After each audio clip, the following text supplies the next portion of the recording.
Voting rights is emerging as a top issue in the 2020 Democratic primary.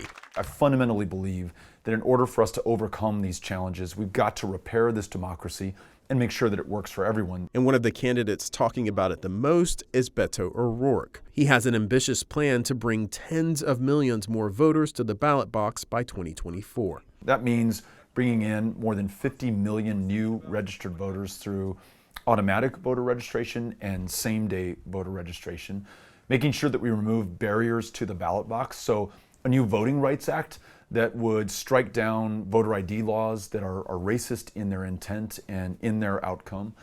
The purges of voter rolls that we saw in states like Georgia. His voting rights platform would make Election Day a national holiday, seek to stop the practice of gerrymandering, and require paper ballots. The Texas Democrats' goal is to increase voter turnout to 65%.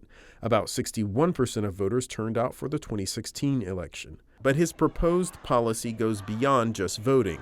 O'Rourke wants to shake up Washington by creating term limits, a move he says will spark a wave of new leaders. We're going to impose term limits on every federal office. So members of Congress, members of the U.S. Senate, members of the Supreme Court will all have term limits so that we have a greater renewal and refreshing of our democracy. Members of Congress would be allowed to serve 12 years in office, and Supreme Court justices would be on an 18-year cap.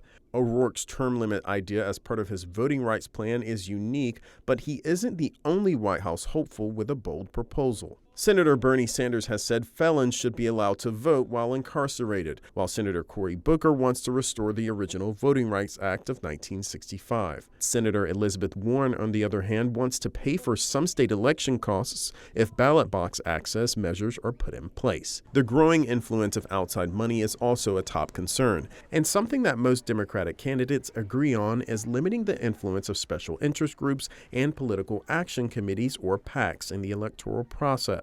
O'Rourke says he hasn't accepted donations from these groups and would make it illegal for candidates for federal positions to do so. We're going to ensure that people cannot buy outcomes in our elections. So no more political action committees, corporations, and special interests being able to donate to federal office holders or candidates for federal office. If we do all of that, then the greatest mechanism mankind has ever devised to address the greatest set of challenges will be up to the task. If successful in the Democratic primaries and the election, there's still one major hurdle that O'Rourke would have to clear. How would you get those things passed if you were president, if Senate Majority Leader Mitch McConnell were to remain in power and Republicans were to control the Senate?